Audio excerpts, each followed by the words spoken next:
Tyrod Taylor getting some reps with the first team in New York. Brian Daboll has assured, though, fans and reporters and potential Giants backers that Daniel Jones is this team's starter. Don't read too much into this. We're just getting Tyrod some reps. But why? Why are you giving Tyrod starter reps if you're not thinking about a world where Tyrod Taylor is your starter? Now, not week 1 and not week 2, but clearly Brian Daboll, and we've seen, the Daniel Jones reports, it does not look like Daboll is going to be able to come in from the clouds and save Daniel Jones miraculously. If you're giving Tyrod Taylor these reps, I believe it's because at some point you're going to have to bench Daniel Jones. And you want to then give Tyrod Taylor the best potential chance he can have at succeeding in that role. Here's how the Giants' schedule begins. At Tennessee, home versus Carolina, home versus the Cowboys, home versus the Chicago Bears, and then they find themselves overseas playing in London against the Green Bay Packers.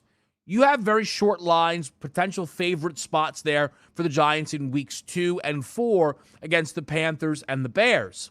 But you're a dog at Tennessee, certainly home against Dallas, and certainly on a neutral site against the Green Bay Packers. You're going to come back, by the way, no bye week off of London, home again against the Baltimore Ravens.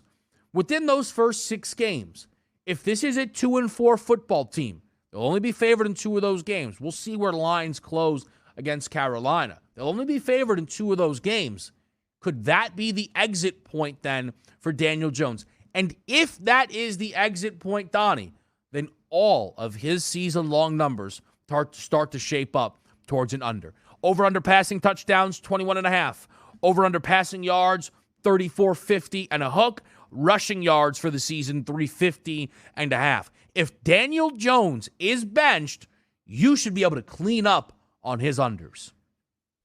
And I do believe you will at this point, Kevin, because if you're looking at season-long prognostication on Daniel Jones, it's a look-see. This is Brian Daboll's free year here for Daniel Jones. If he performs well, can he be a franchise guy? Maybe he can. But if we're looking at a short leash here, all right, let's give him the first 5 to 6 games. And I'm not anticipating big things here, Kevin, from the New York Giants with a lot of expectations. So if this is a look-see for Daniel Jones, I doubt it's one of those where you throw the entire season away just to see if Daniel Jones can rebound in weeks 12 through 18 to end the season. If I'm looking at that 21.5 touchdown passes, 3,450 yards passing, if you start 17 weeks, you should breeze right by that as an NFL starting quarterback. But I don't think he's going to be the starter the entire season. And quite frankly, if you open up, let's just say 0-2 to start the season, you might be looking at Tyrod Taylor by week 3 just to keep the installation process moving forward on Brian Daboll's team. I see a short leash for Daniel Jones. I really do.